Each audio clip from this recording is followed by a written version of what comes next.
This program brought to you by Racing Victoria, Off the Track Thoroughbreds, Horseware Australia, TRM Equine Nutrition, Bates Saddles and Willinga Park.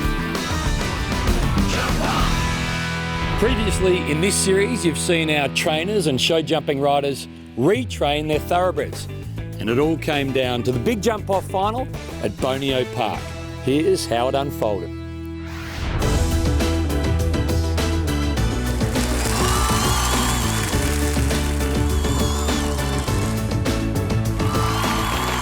Under lights, Pete McMahon on Gotta Take Care was first to compete, and with a magnificent time, he set the pace for the competition. The pressure was now on for the $100,000 prize. I can feel the adrenaline pumping out of this man here. Oh, look, it was a flawless effort there. He's pretty capable. You look to be loving it. Have to watch and see what the rest of the horses do now. I reckon we'll be pretty hard to beat. These horses have a great life after racing. This is what this show's all about. Oh my God, that was lucky. Can I say he himself? Russell's got to use all his experience. He's an Atlanta Olympian. You are looking at a master in action here. Come on, Jamie, no pressure. I think we've got a new leader. Looking at it, that's got to go to the lead. The first ever champion here at Jump Off. Raposo was outstanding as a result. Team Payne, Paddy Payne, Michelle Payne, Stevie and Jamie are the champions tonight. So our retrained jump-off thoroughbreds did really well and jumped the tight indoor course. But our riders also brought with them their Grand Prix horses and competed in a gold class open event following the jump-off final. So let's see how our riders do jumping a metre 40. With the event open to all elite riders, there was bound to be some class on show. First out was South Australian Christy Bruin on KM Bambaloo. Christy's been slowly bringing this horse through the Grand Prix ranks. He's certainly stylish with a lot of potential. He's certainly got the competition off to a great start. Christy Bruin, KM Bambaloo, clear round. And that round set the standard for the evening. Up next was Tori Stuckey. This tricky indoor course was certainly going to test our riders and horses. Finch Farm Cab Sab has had a stop at the Showmakers Equestrian Fence. Tori finished this round with a score of 91.42 and 12 penalties. Next in we have Brooke Dobbin, who's riding Ecuador MVNZ. Brooke Dobbin's night was off to a great start. Excellent round. Our second clear round. And a time of 73.66. Up next was one of our jump-off riders, Russell Johnston. He was teamed with leading racehorse trainer David Hayes. Working with the Hayeses, I mean, it's been a very positive experience. I mean, David is a guy, he's a very personable fella, very switched on, obviously. He runs a super business, his success is phenomenal. These horses have actually mentally coped with it extremely well. And going to the shows, they've been better than I thought they would be. You know, maybe, and I guess these horses that I've picked are pretty cool in the mind, but they've handled it really well. You know, like I was very impressed with old Extra Zero. You know, his mental attitude when he got to the shows with the other horses in the warm-up, extremely good. Mr. Apostrophe and Russell Johnson. And the other two I got, I mean, one's a bit horse shy, all that sort of thing. These race horses are used to having horses go with them, not towards them. So that's probably the key issues, and just getting them out, changing their canters. You know, they're used to galloping, not cantering. So getting a better canter on them is quite hard work. Russell's now on a beautiful black warm blood stallion. Fourth horse into the arena is Dondestein and Russell Johnston in the Gold Medal Open Grand Prix. And this horse has only just recently, in the last 6 months, been elevated to this height. Yeah, so he's a relatively young horse. He's an imported horse. He was imported from Europe by Greg McCann, who is a great supporter of the sport and of Russell's. And he's a horse that's just stepping up to this height. And I think Russell has a lot of faith in his potential and in his future abilities. Yeah, Russell's been on this horse not for so long, but he's had a fantastic... Oh, and I'm just talking him up. That little black fence is a little bit unusual for horses. They don't... Sometimes it spooks them a little bit. Very unusual for that the horse to have the stop. Yeah, the Showmakers vertical is definitely proving to be a difficult fence to jump tonight, whether it's the colour and under the lights or what's making it difficult for the horses to read. But they're definitely finding it a little bit tough. Yeah, there's nothing wrong with the fence, but just that dark base and under the lights, as you say, it just throws up little things that the horses may not see properly. And so he's got a perfect ride to it. Jumps it without any difficulty at all at the second attempt. He will get 4 faults for that, plus he'll have 6 seconds added to his time because the fence had to be rebuilt. So I'd imagine he's going to be coming home with at least a time fault to add to his score. You know, that's part of producing young horses, though, even at this level. You know, this is a relatively young Grand Prix horse, and he hasn't seen everything that there is to see yet. So, you know, that's part of the thing, isn't it? Just showing him the fences that might be out there and letting him get some mileage. I'm actually very impressed with this horse. It's the first time I've seen him jump at this height, although he has been doing it for a little while now. But the horse has got a real future. And a time of 78.01. The horse, he didn't actually get there wrong at all. When he got there, he just didn't focus on the fence, and because he just said, "No, thanks, Dad," and he's had to stop, unfortunately. Donderstein, he jumped well until that particular fence. I mean, it was a pretty sharp turn back off that corner, so it was a bit late to get focused on it, and when he did, it was a bit of a surprise for him. But other than that, he jumped a really good round, and he's just really gotten into that Grand Prix level, so I was pretty happy with the way he went. After the first 4 rounds, Russell Johnston finds himself in 3rd place after that refusal at the Showmakers jump. More of the TRM Open Grand Prix after the break. Next, David Cameron's lovely wife, Talara. Oxer, number 12, not a problem. And Vicky Workoff, well, she needs absolutely no introduction. She's one of the great legends of the sport.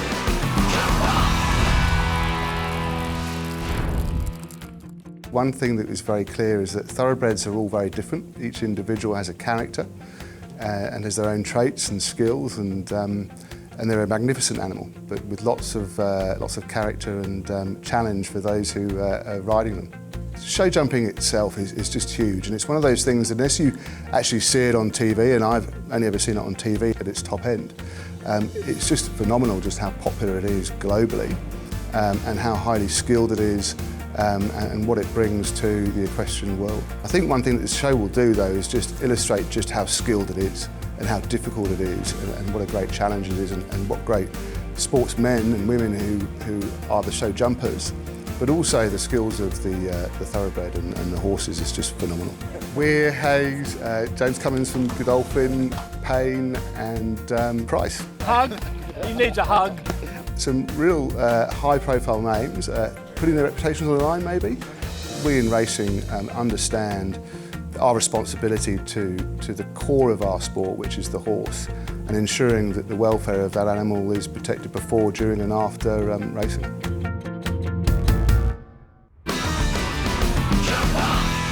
Okay, so our next horse on course is Copabella Verde, ridden by Talara Cameron. Talara, of course, the wife of David Cameron, who we just saw run 2nd place in the jump-off program with the younger horses earlier today. She makes up half of the dynamic duo that is David and Talara Equestrian. And I haven't been a New South Wales horse, I haven't seen this too much down here, but it's a horse that looks like he's really keen on the job. His ears are very erect, and then as I'm talking him up, he's just going to let me down and have the fence down. Yeah, this is a horse that has got a lot of miles. He was 3rd in the Grand Prix at Sydney Royal this year. He's also jumped 180 in a puissance before with Dave riding him, so certainly the size of the fences aren't an issue. It's unfortunate that he's had that fence down tonight. Very well-educated horse. He waits, he listens to his rider. Talara's done a beautiful job of schooling this horse, and you can see it exactly that in his rideability. He's a handsome horse too, isn't he, Don? Very impressive animal.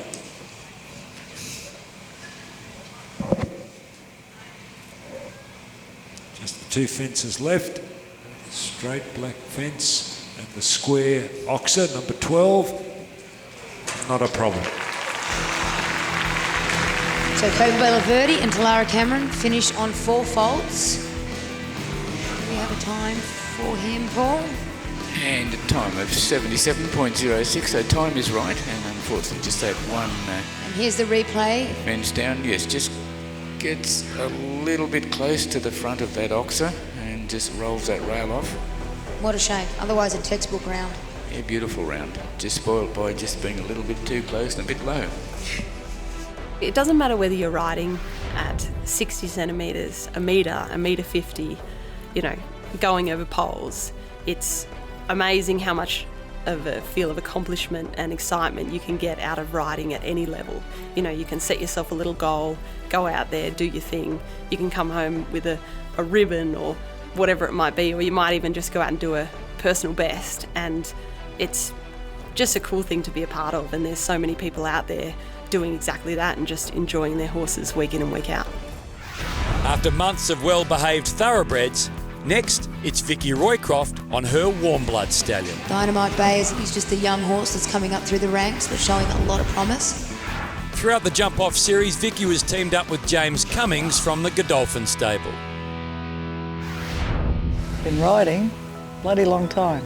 I mean, every kid wants to go to the Olympics, don't they? You know, I never really thought of it as a reality until I hooked up with the Roycroft family and married Wayne. And a year out from the '84 Olympics, he had 3 advanced horses going eventing, and he could only ride 2 at the top level. And he said to me, look, he said, if you ride one of these, you could probably go to the games. I went, yeah, right. Beautifully through the treble. Vicky sets back, gets the 6 in, jumps the last. Superb round. She's in there with a big chance. He did Melbourne and did Sydney, and I won both of them. So they couldn't leave me other team.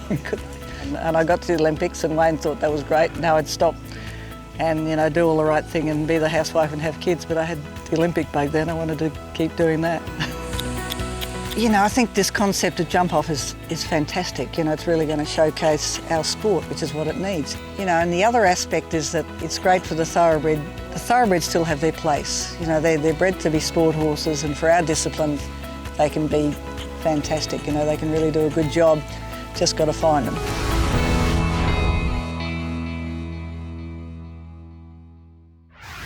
Vicky Roycroft, well, she needs absolutely no introduction. She's one of the great legends of the sport. Coming to fence 1. Just a rising oxer, an inviting fence. Gives the horsepower fence a bit of a roll. It's still intact though.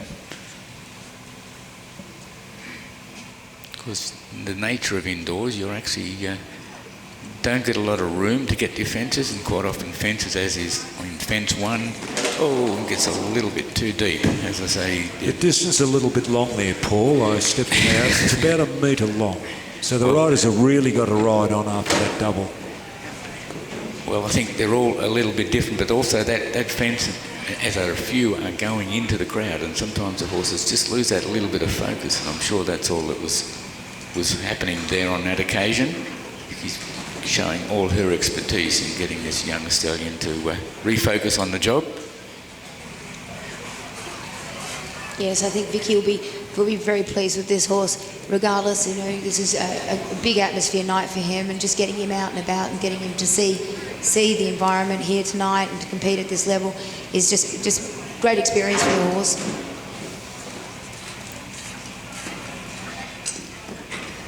And just a rub at the last, but it stayed there. But the second last fence down, so it'll be a total of 12. 3 fences down in total. And we're just watching the replay as she comes through. The double time is right, 81.22.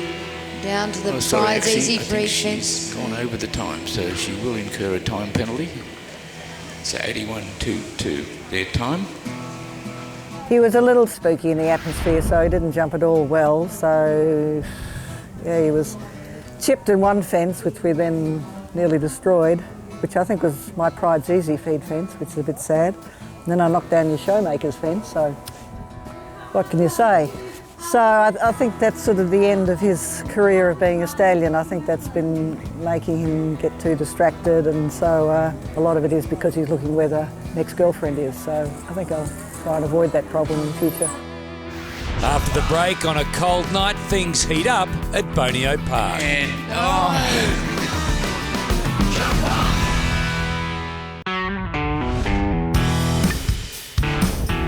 We're at Bonio Equestrian Park for the TRM Open Grand Prix, and a stellar lineup of riders are giving it their very best. Next horse on course is co-pilot and the rider Amanda Ross. Amanda has represented Australia at the Olympics in Sydney in eventing. However, her night didn't go to plan, with a time of 79.21 and 4 penalty points. a very dedicated professional rider. Unfortunately, she's had that fence down.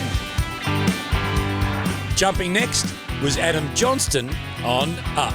It's not an easy course to be jumped, so anyone that is actually managing to jump a clear around here is doing a very, very good job. Adam set an impressive time of 76.82, but he had one small hiccup, costing himself 4 points. Next out was a fresh face. Well, here we have a young rider just starting out in his career. This is Joel Pearce, and he's riding I Reckon.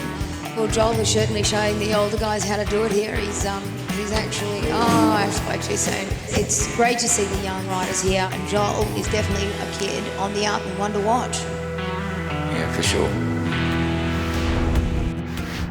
Next, someone with plenty of experience in David Cameron, who throughout the jump-off series was teamed with leading horse trainer Mick Price.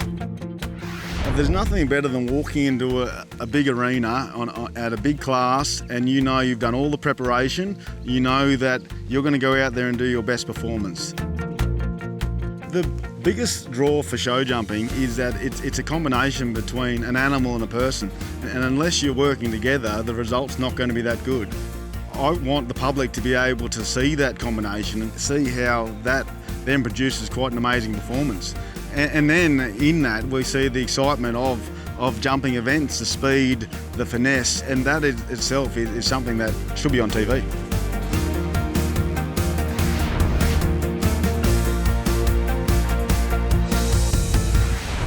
David Cameron is riding Capulet Ego Z. This horse actually belongs to Peter Michelle McMahon. He's a very impressive young Grand Prix horse with a big future in front of him.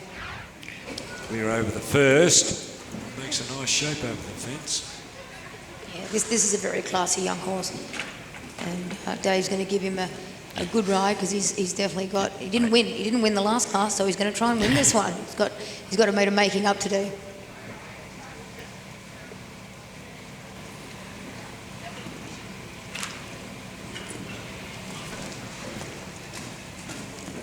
This horse has a lot of scope. Woodard's got a lot of scope. Yeah, Went down there very easily, didn't he? Yeah, he's a horse that's going to jump big tracks. When he gets a little bit more experience, there'll be he's certainly a horse with a bright future that's probably looking at an international career, which is very exciting. And of course, Dave's no stranger. He's been Australian champion on numerous occasions. Not on this horse, but I can imagine he'd be very competitive at the next Australian Championships if he's still got the ride on this horse. Yeah, no, absolutely. The Australian Championships will be here at Bonio Park in November, and anybody's going to be here. So we encourage everyone to come and watch and ride. We've only got the two fences left and one left, and we could have our third clear round. And bit of a premature. We're just about to say what a fantastic round. He jumped a little high and came down on the back rail. Unfortunately, and I was going to mention on the way, he looked a little slow. The time of 85.15 will give him time fault. 85.25, sorry. So he will end up with a time fault. He was a little steady going around the course and paid the penalty. Out on course next, Jamie Winning, wife of Jamie Kermont, and a big part of Team Kermont Payne that took out the 2018 $100,000 jump-off title. Once the bell rings, they've got 45 seconds before the timer starts. So the riders are giving most of the horses the opportunity to have a look around, just to familiarise themselves with the look of the fences. And Jamie Winning today riding Yacala Pippi Longstockings. And this horse was bred by Yirrkala Stud on the Central Coast. And this is a horse that Jamie's been campaigning for a little while now. She's brought it through the ranks and it's jumping mini prees. Just got a little bit sort of low on the back rail and just had the back rail down, because these fences are designed to fall pretty easily. They're not designed to take a clout and stay there. Not only for the safety of the horses, they do fall off very easy. Occasionally you'll have a little bit of a rub and they'll stay there, but not very often. Very kind going horse, Amber. No, she's a lovely horse. She's actually a half-sister to Yandu Oaks Constellation, which is the horse that Jamie's husband, Jamie Kermon, rides, and who is actually shortlisted for the World Equestrian Games Kentucky. So Pippi Longstockings is actually a half-sister to that horse. So keeping it all in the family, husband and wife and sister and brother. And, Jamie's done a lovely job with this horse. She's produced it beautifully, and we're watching a lovely round here, which is a shame that she's had 4 faults, because otherwise it is just perfection to watch. A lovely jump up over the last. What a shame that was. Just the 4 penalties. And a time of 79.81, so I think that will also give her a time penalty. We're not sort of too close to the judge, so we've got to run on the time.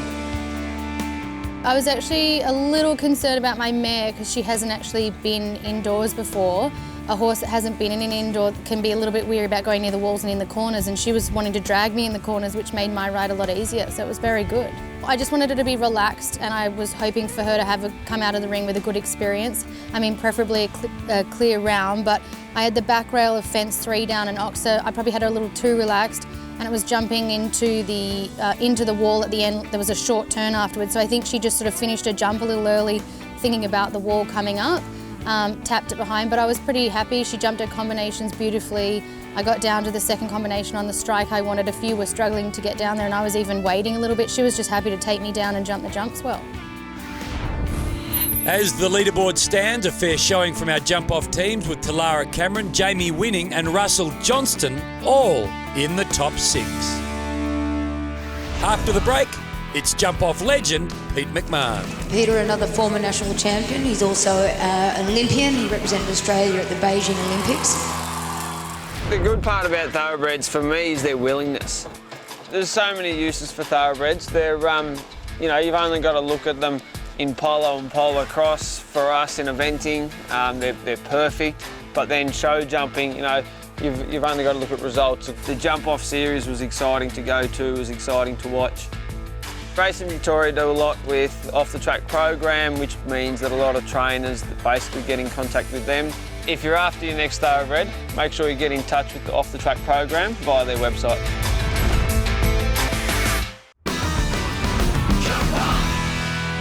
Next out on course, we've got Peter McMahon.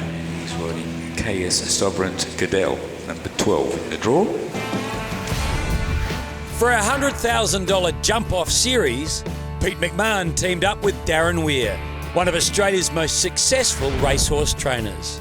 With winner after winner, it's fair to say Pete McMahon had a fair selection to choose from. I based the horses on what I would love to take home and jump. They might not be the successful racing horse, but the ones that do give me that good feeling that hits that spot with you, they've all gone on and been successful. Just to team up with Darren Weir and know his success rate on the track.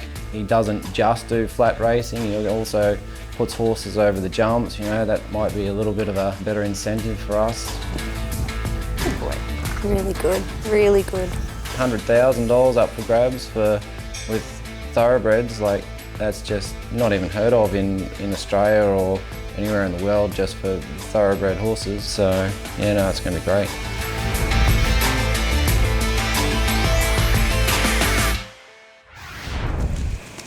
So Peter, another former national champion. He's also an Olympian. He represented Australia at the Beijing Olympics.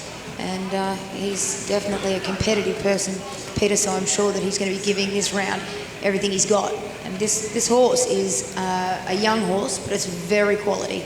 It's by Noblewood Park Caesar, and I know that Michelle and Peter have really high hopes for this horse's future. He's been an exceptional talent all the way through as a young horse, and I think that this is definitely a horse that could jump a clear round here. I don't want to jinx anything, but this is one to watch.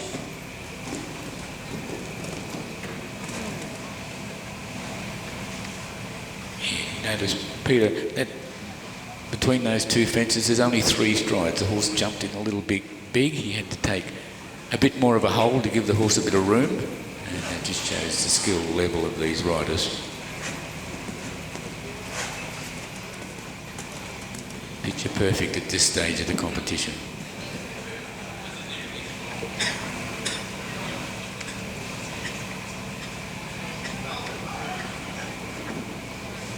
One fence remaining.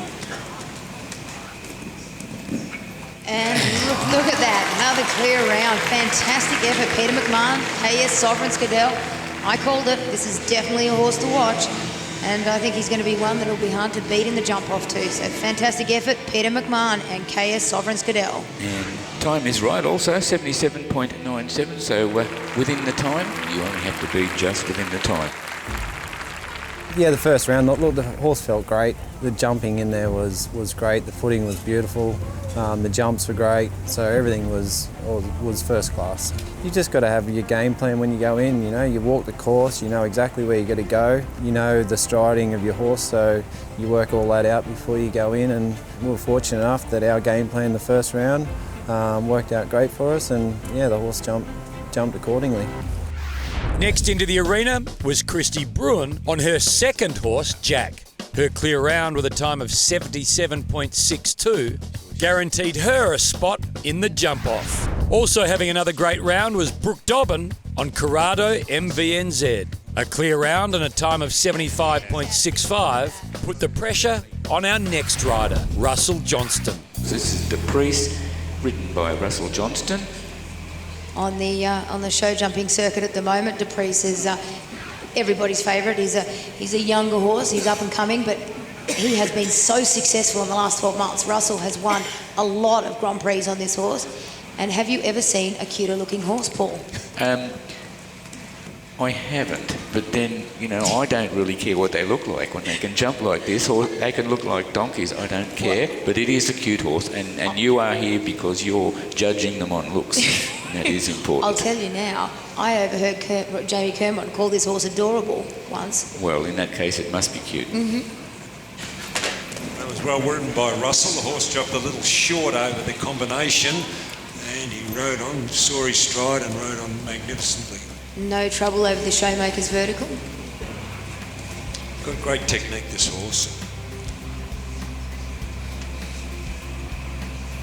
Yeah, Dupreece is a very careful horse. He's a horse that knows where the rails are, and he doesn't like to touch them. And Russell gives him such a beautiful ride. As a combination, they have been very hard to beat.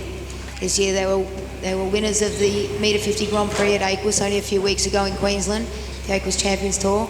And you know, it's definitely, Dupreece is definitely a horse that's got a huge future in front of him. And just the last fence to go.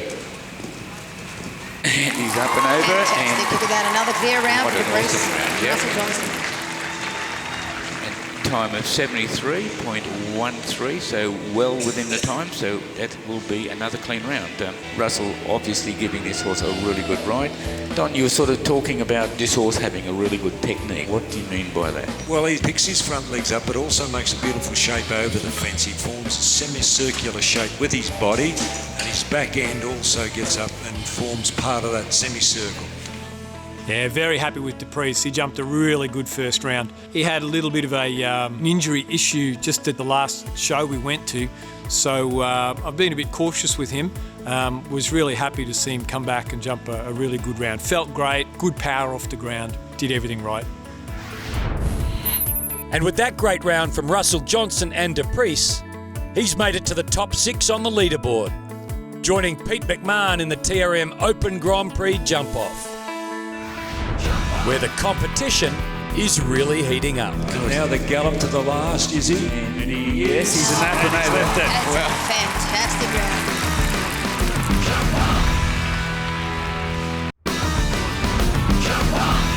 So 6 riders have made it to the TRM Open Grand Prix jump-off, including two of our jump-off riders, Pete McMahon on KS Sovereign's Cadell and Russell Johnston on Dupreece. Okay, welcome back to the Jump-Off Gold Medal Open Grand Prix. We've got 6 horses in the jump-off. Paul, Don, I think this is going to be a fantastic jump-off, especially considering that Christy Bruin is the first rider out, and we know that she is not known for being a slow coach. So what do we think about that? It'll be really interesting to see what Christy's plan is with Jack. Well, the bell's gone. She started, and she's already off to a serious pace. Look at her go. There's a proper gallop that she's doing here. She's wasting no time. She's leaving nothing to chance. She's just giving it everything she's got. And I think you have to turn tight into that combination. There's no other way but to go around the horsepower fence to this big horseware oxer. Now she can cut, and she has cut. Yeah. Great ride, great ride. What a great effort. She's throwing the gauntlet down. She's definitely not going to go slow. Oh, a little slip on the turn there, but Jack's righted himself. And as she comes down to the final fence. And does a massive leap up over the last, unfortunately, just a little bit big. She was on a winning time, I'm sure, but that last fence is going to cost her dearly. That was a fantastic round, though, and it's only the first of Christie's 2 horses, so she has another chance at the prize money. And a time of 46.14. 46.14 is her time.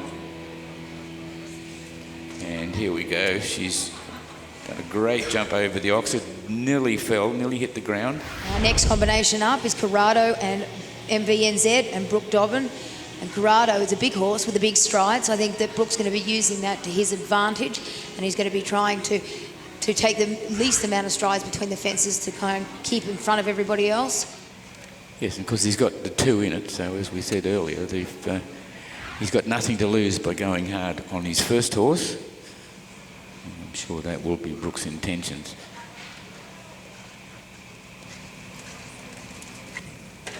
Gives the first a bit of a tap.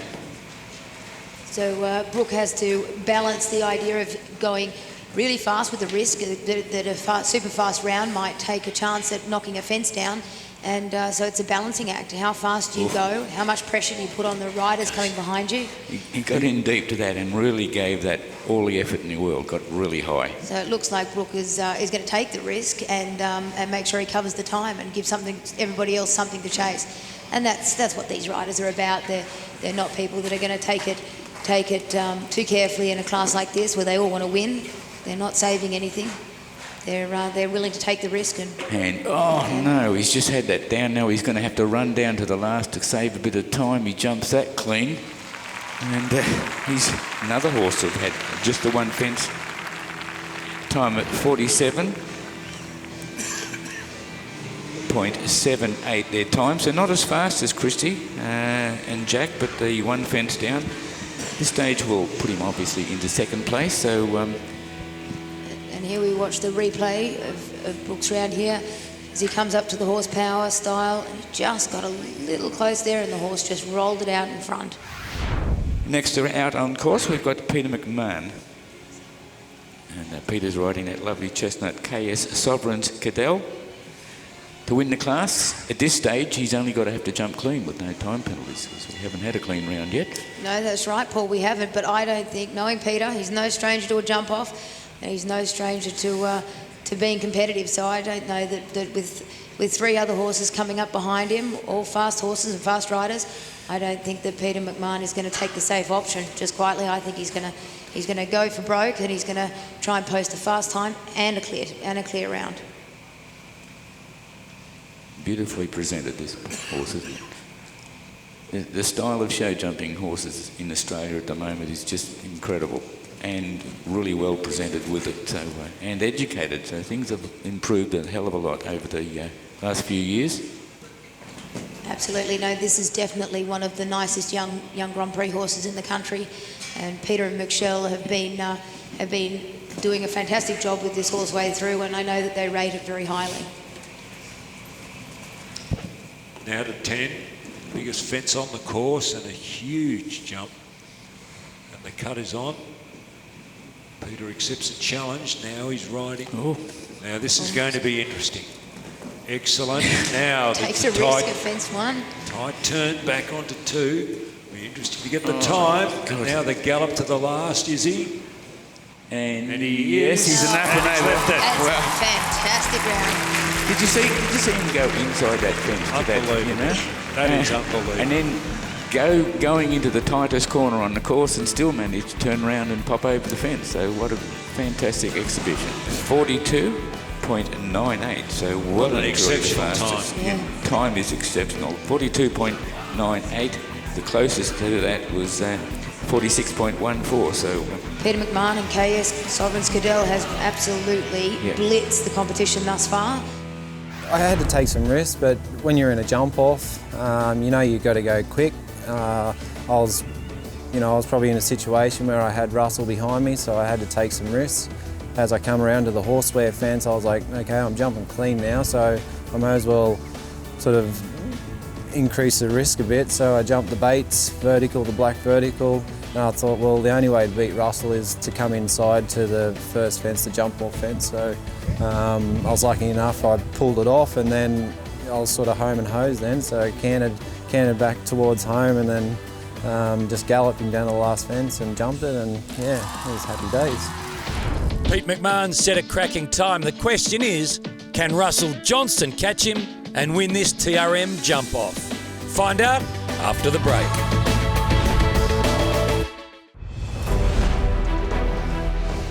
So far, the TRM Open Grand Prix has seen some fantastic competition.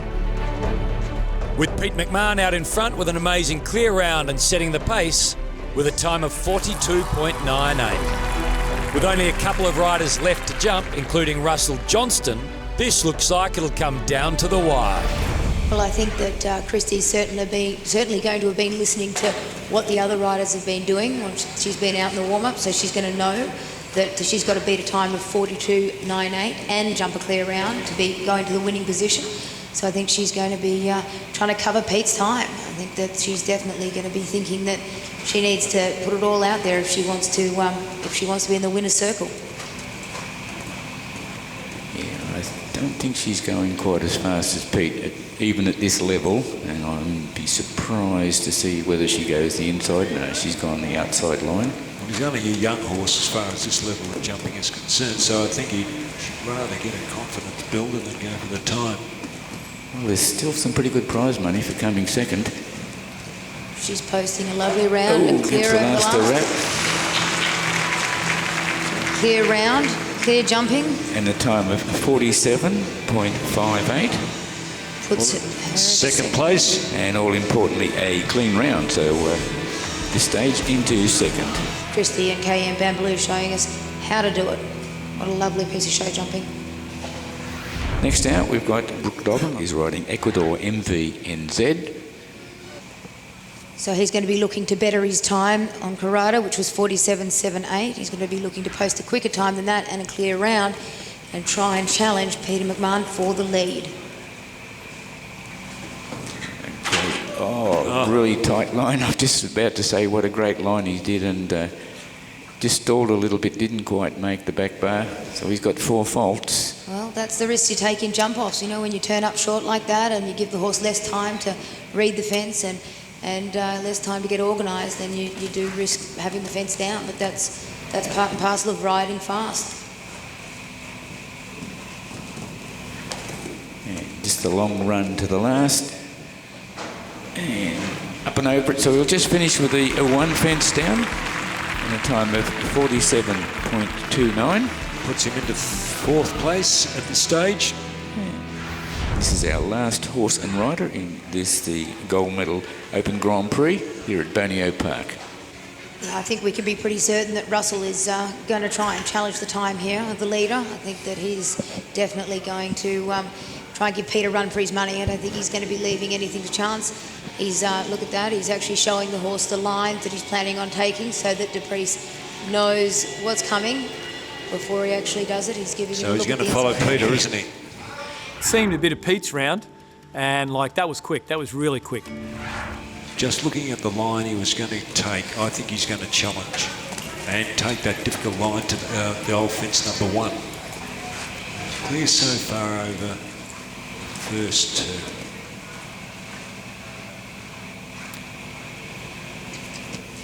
That was a fantastic turn there. That was very short into the double.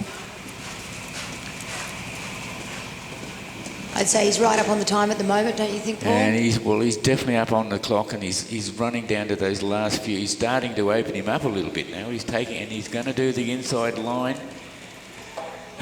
Take a breath, and he did it with ease. So I reckon he's pretty well up on the clock. He's just going to have to leave him up. This is going to be an exciting time to watch. And he's doing the long run to the last. And he's given it a fantastic jump. In time of 45.64. What a great round. Not good enough to go to the lead. 45.64. What a great exhibition of show jumping. And the whole competition has been very exciting. We do hope you've enjoyed it. What a sensational result, with Pete McMahon taking out the TRM Open Grand Prix jump-off, with Russell Johnston coming a very close second. To be quite frank, I was surprised how quick Pete went. I thought I might have got a bit closer to him than that, but that's sport.